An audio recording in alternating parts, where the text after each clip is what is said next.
Senhor presidente, senhores deputados, senhoras deputadas, funcionários, imprensa aqui presente, eu quero fazer uma narrativa do dia de ontem e prestar esclarecimento aos meus colegas, à minha família, aos meus eleitores e, sobretudo, à sociedade do Estado do Rio de Janeiro e à sociedade brasileira. Ontem, pela manhã, cumprindo determinação do STJ, a Polícia Federal, o Ministério Público Federal, com mandato de busca e apreensão, foram à minha residência. Lá, procederam, na forma do mandato,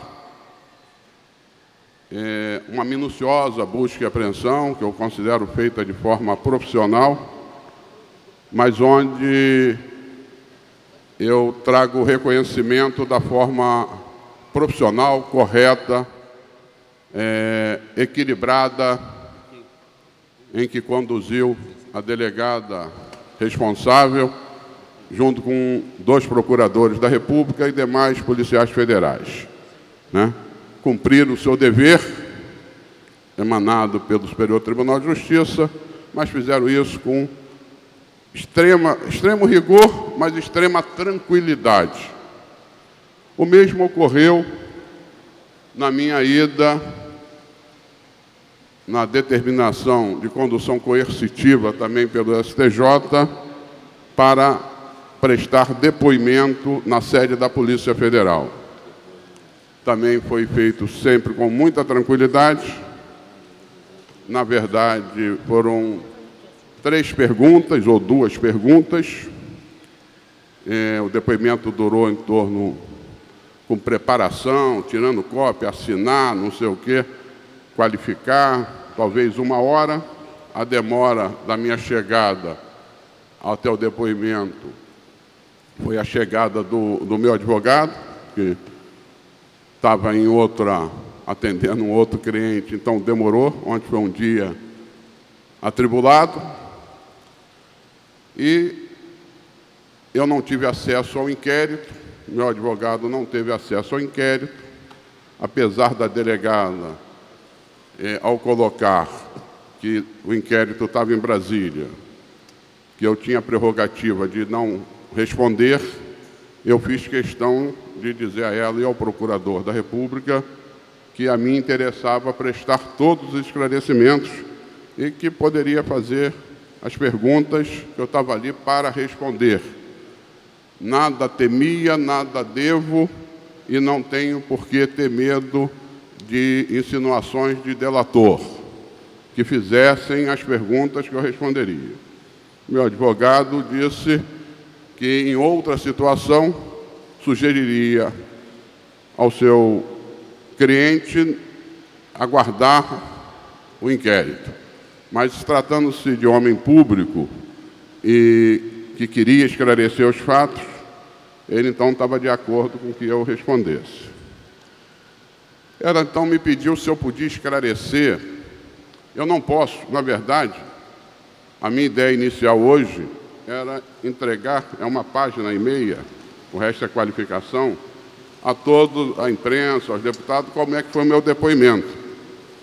Mas a orientação do meu advogado é que eu não posso quebrar o sigilo, né?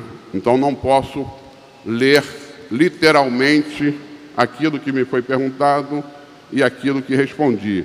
Mas tentarei, sem ferir o sigilo, dar clareza ao que ocorreu.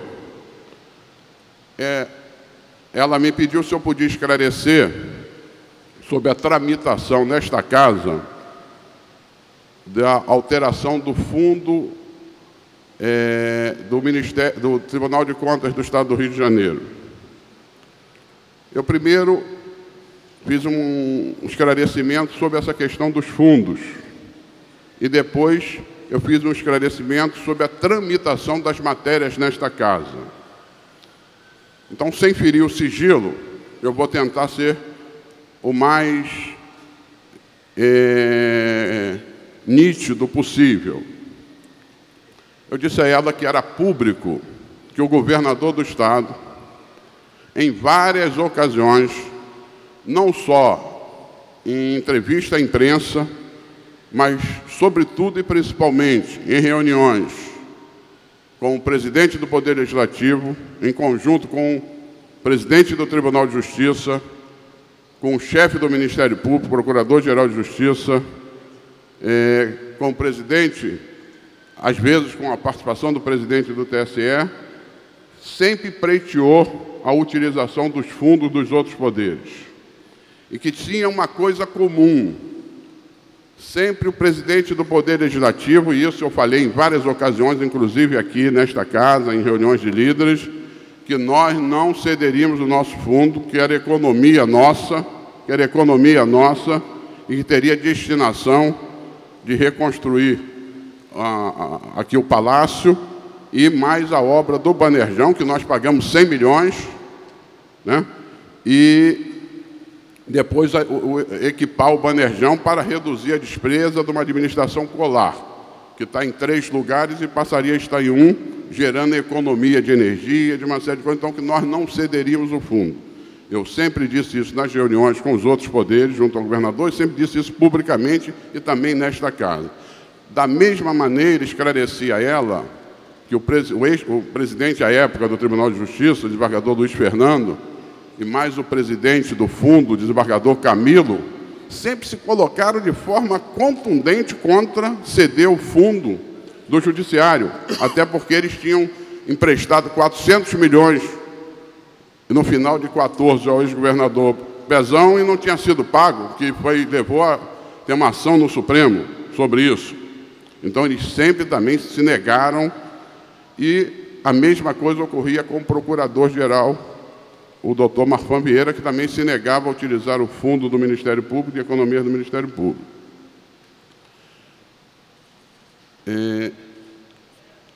Eu fui procurado posteriormente, aqui nesta casa, pelo presidente Jonas, ex-presidente do Tribunal de Contas e hoje delator, que disse que o Conselho Superior do Tribunal de Contas havia aprovado a possibilidade de modificação para utilizar na área da educação, da saúde, da segurança, incluindo o SEAP e DEGASE, e que ele queria remeter uma mensagem a esta casa para ser apreciada nesta casa.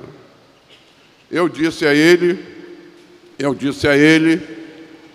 que ele encaminhasse, e expliquei à delegada que me inquiria que sempre que o Executivo manda, que o Judiciário manda, que a Defensoria manda, que o Ministério Público manda e que o TCE manda, vem em regime de urgência. Que o meu poder da presidência está na pauta, na feitura da pauta, mas que essas matérias vêm com regime de urgência. E em chegando com o regime de urgência, é a Secretaria-Geral da Mesa que distribui as comissões técnicas permanentes. E que eu, por exemplo, não tenho nenhuma ingerência nas comissões técnicas permanentes. A minha ingerência começa depois em pautar para discussão, onde os deputados livremente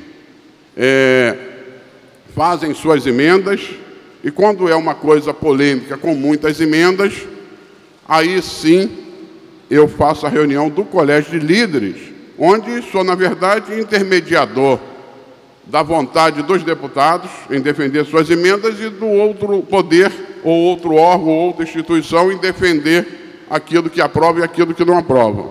Quer dizer, eu não interfiro, e nenhum deputado, e todos os deputados aqui, independente das posições ideológicas, sabem que eu nunca fui a uma comissão técnica permanente dizer faça desta ou faça daquela forma, que eu nunca fui propor uma emenda e que eu nunca interferi para que aprove esta ou aquela emenda.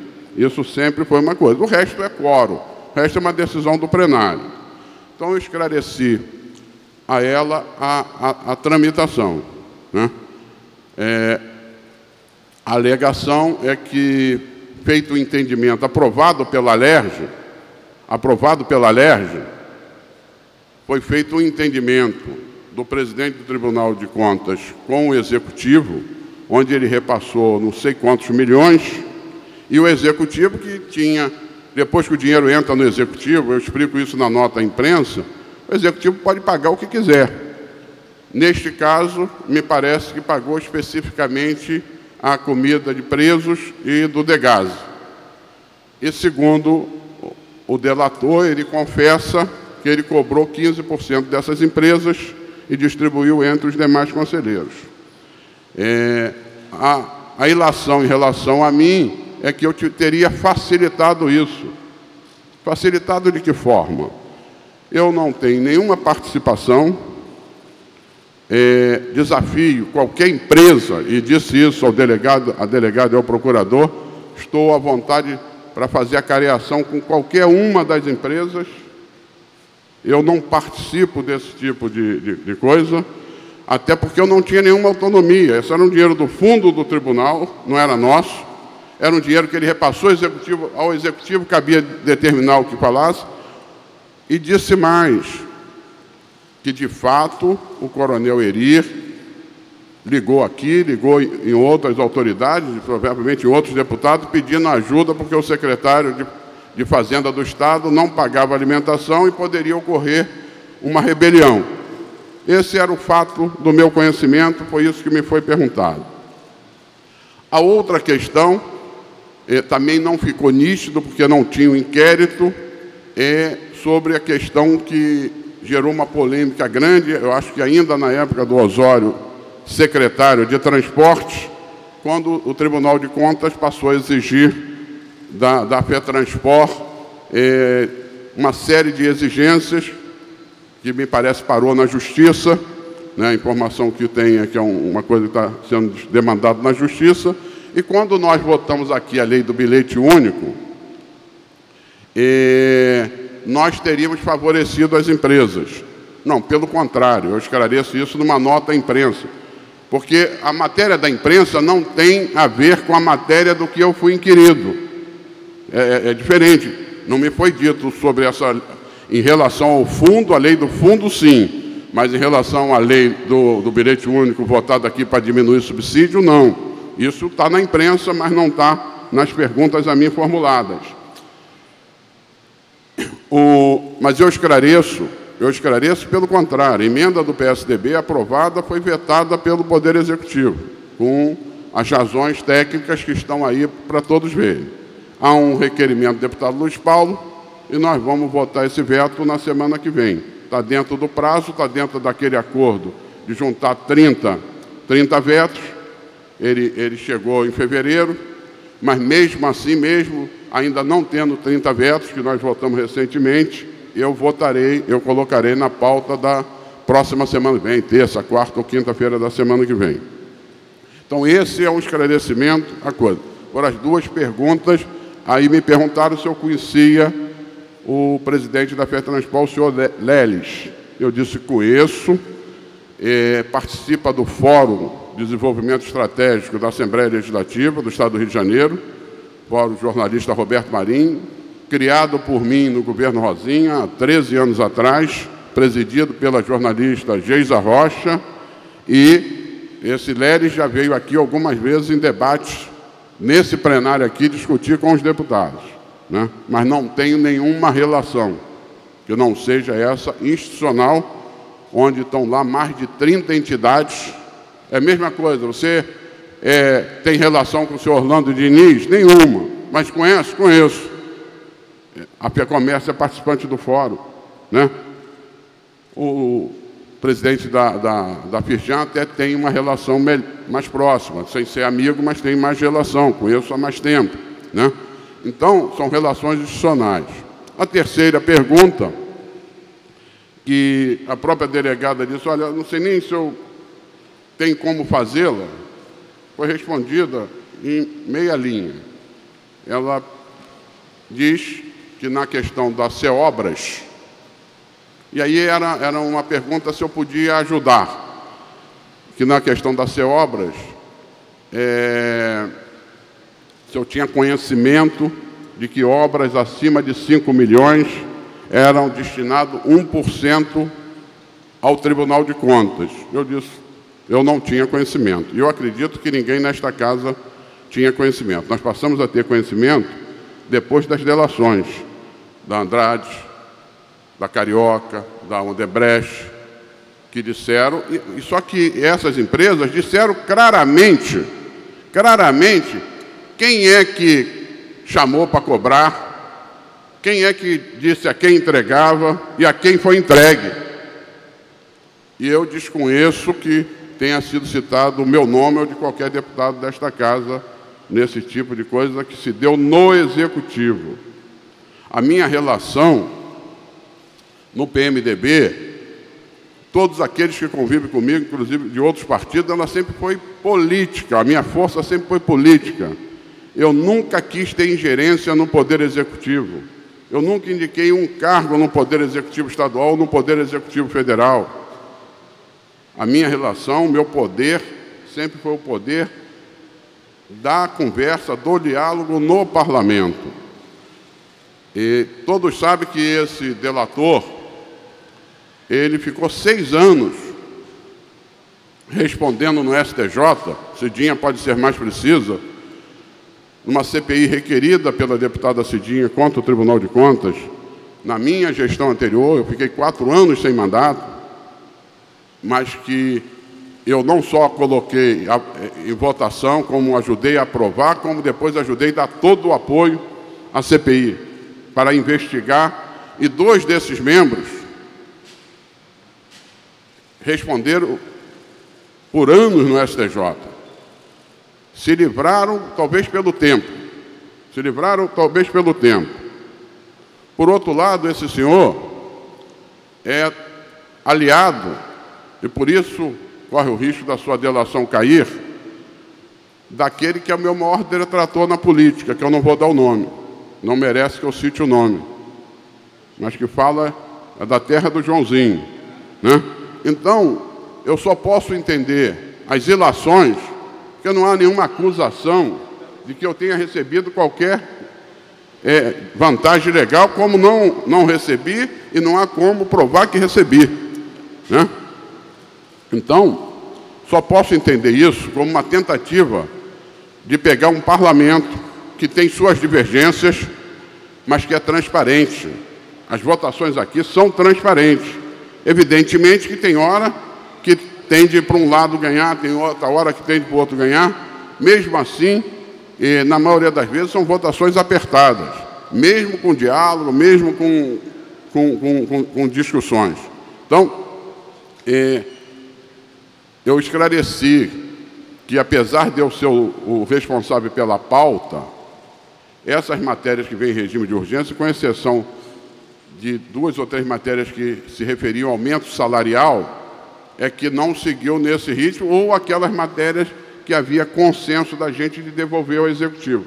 Fora disso, elas seguiram o mesmo ritmo de tramitação. Ninguém me viu ir em lugar nenhum pedir, olha, vota isso ou vota aquilo. Então, me parece extremamente frágil, mas eu sou numa formação democrática e eu poderia reclamar da violação da súmula 14 do Supremo, de eu ter que responder sem meu advogado ter acesso ao inquérito, a súmula vinculante, mas eu não respondo, não. Eu tenho que responder à sociedade. Esse delator colocou em xeque o meu nome, colocou sob constrangimento a minha família, os meus filhos, os meus netos, a minha mulher, que acordou com coisa, embora eu ressalte mais uma vez a forma extremamente educada com que policiais federais e membros do Ministério Público Federal se conduziram nessa operação. Foram rígidos em cumprir o seu papel, e está correto. Da minha parte, o que me fez foi ser o máximo colaborativo. Diz, olha, não tem nada a esconder, minha casa está aí, podem ficar à vontade. Eu só queria alguém aqui para me acompanhar, porque eu, quando acordo cedo, eu quero tomar café, né? Bota aqui alguém da Polícia Federal na cozinha, que eu vou fazer o meu café, eu vou tomar café, né?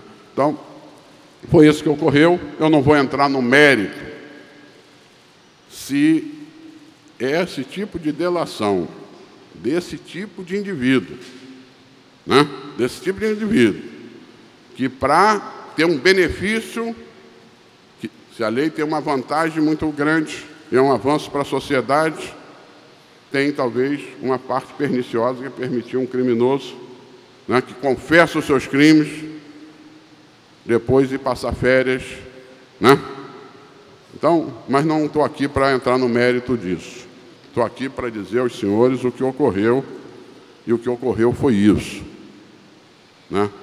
Mas se a decisão da Justiça foi por busca e apreensão e por condução coercitiva, a mim cabe respeitar, foi o que eu fiz, fui lá, respondi, colaborei, não com esse tipo de colaboração, mas contribuindo, né, para esclarecer os fatos, e vou continuar à disposição da Justiça. Não tenho, quero dizer aos meus colegas, que respeitam a posição de cada um, não tenho nenhum constrangimento de presidir esta casa, porque não cometi nenhum ato ilegal, nenhum ato desonesto, e aqueles que convivem comigo há muitos anos sabem a minha conduta. Então, eu quero dizer que tranquilamente estarei presidindo na terça-feira o veto de autoria da bancada do PSDB, já solicitado em requerimento pelo líder da bancada, o deputado Luiz Paulo, né? Quero agradecer, espero que, pelo respeito que tenho a todos os meus colegas, está aí o esclarecimento, basicamente é o que está escrito aqui, mas eu não violei porque eu não li, mas eu contei basicamente aquilo que me foi inquirido e aquilo que eu respondi. Se for solicitado de novo, estarei à disposição, né? Talvez não precisasse de coercitiva, porque bastava dizer, olha, vem aqui, preste esse esclarecimento, eu iria na hora. Da mesma maneira que assim que chegaram na minha casa, eu já me coloquei à disposição, até antes de saber que tinha coercitiva. A coercitiva eu só soube pela Globo News. Eu só tinha recebido o mandato de busca e apreensão. Eu falei, mas se precisar ir lá prestar esclarecimentos, eu estou à disposição. Então, eu nem considero que eu fui conduzido coercitivamente, até porque eu já tinha me colocado à disposição para fazê-lo, e se tiver outra necessidade, da mesma forma agirei. Queria agradecer, boa tarde a todos.